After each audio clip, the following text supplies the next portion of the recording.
This is a demonstration of the installation of the lockpick. We're in 2013 Ford Taurus.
Okay, lockpick is simple plug and play. It's going to connect in this large connector here. To release the connector, push in the tab in the front and then release the locking bar that'll eject the connector from there.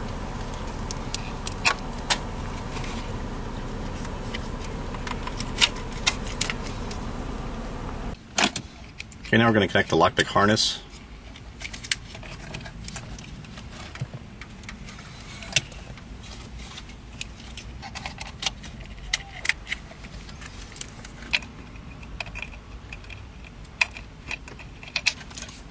When you do your installation, you're going to tuck the module and the cable back behind the screen. Before plugging in the lockpick module, make sure you get your dip switches set properly. On the COM side, you're going to have 3 and 4 down. On the other side, you're going to make sure the rotary switch is set for 0, and then your option switches are detailed in your instruction manual. You also have 2 video inputs in here. These are for auxiliary inputs, and there's another video input for a backup camera that's already on your harness. It's labeled rear camera input.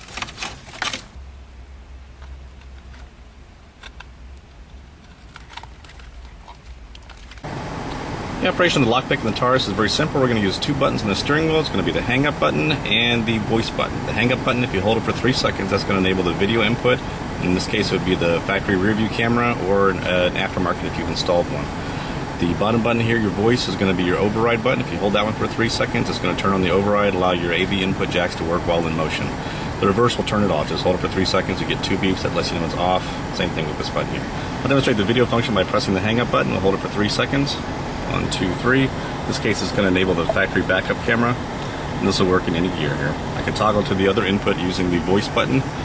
On our module, we've connected a separate video input here, and we've enabled it using switch number 3. If you want to enable the other video input, just make sure you have 4 down. That'll enable both videos.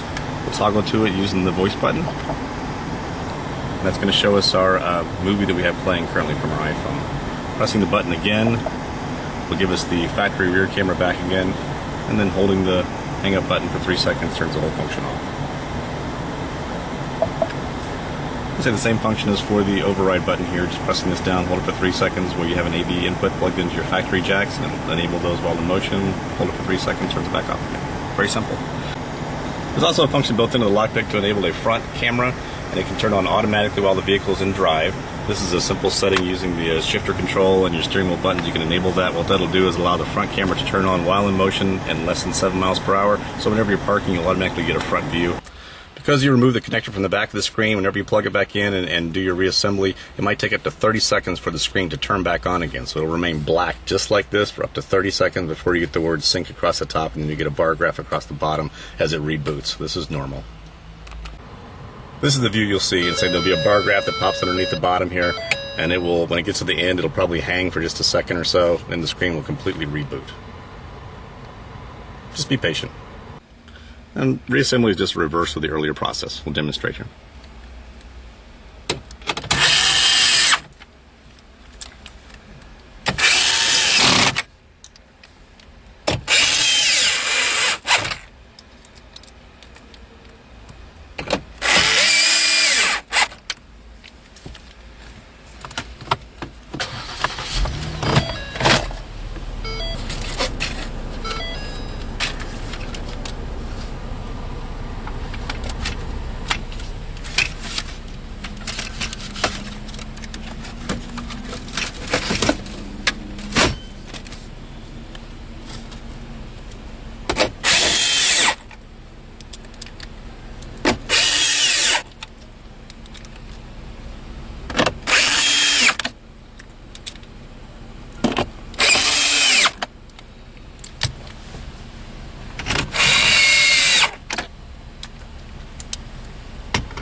That completes your installation of the lockpick.